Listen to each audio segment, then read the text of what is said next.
I never expected to find the doorway to another world hidden behind a reservoir in North Jersey. Wanakay, a place known more for its quiet waters and local legends, became ground zero for something ancient and incredibly powerful. It all started on a late October afternoon. I was near the reservoir, deep in research on local legends, specifically the Wanakay UFO sightings of the 1960s. There were whispers, strange reports.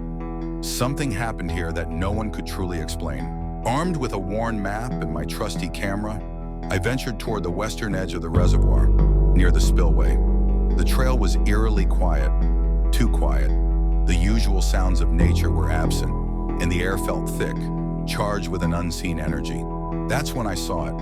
Almost completely hidden beneath a thick layer of moss and fallen leaves was a ring of dark, ancient stone. It was perfectly circular, about 8 feet in diameter, and etched with deep, intricate markings that looked utterly alien. As I brushed the last of the moss away, revealing the full circle, a low, resonant hum began to emanate from the stone. The air around the ring grew colder.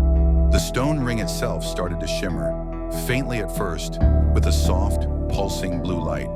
The ground beneath my feet began to tremble, a deep, rhythmic vibration that felt like the earth itself was waking up. Then in the center of the ring, where the stone met the soil, a pool of swirling liquid light formed. It pulsed brighter than the ring, a shimmering, unstable portal. A Stargate. Every instinct screamed at me to run, to turn and flee as fast as I could from this impossible sight.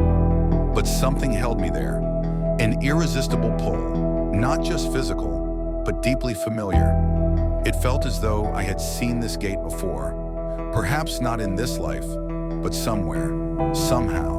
Compelled by a force I couldn't understand, I reached out my hand. The light felt warm, yet alien, buzzing with raw energy. The moment my fingertips brushed the surface of the light, I was gone, transported instantly. Time moved differently here.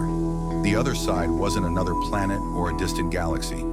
It was the threshold, a nexus connecting countless worlds and timelines. I stood at the very heart of it, a convergence point built by a race far older and wiser than humanity. They wanted the builders, the custodians, showed me visions, not through words, but through pure thought and imagery. Visions of Earth's forgotten past, civilizations buried beneath millennia of dust, and the true purpose and creation of the Stargate. It wasn't a myth, it was a real structure designed to bridge dimensions. They called me the Warden. They said I had found it, and by doing so, accepted the responsibility that came with such a discovery. The knowledge, the burden, the connection to all things. Then just as abruptly as I arrived, I was back, standing in the exact same spot by the Wanakay Reservoir. The air was still, the silence absolute. But the Stargate was gone. The ancient stone ring was cracked, collapsed inwards, its strange light extinguished completely. Only the faint scent of ozone lingered in the air. If you ever find yourself near Wanakay at dusk, listen closely. Sometimes as the last light fades from the sky and the stars begin to appear, the hum returns. The Stargate might be waiting for someone else brave or foolish enough to find it, or perhaps it's waiting for me to return.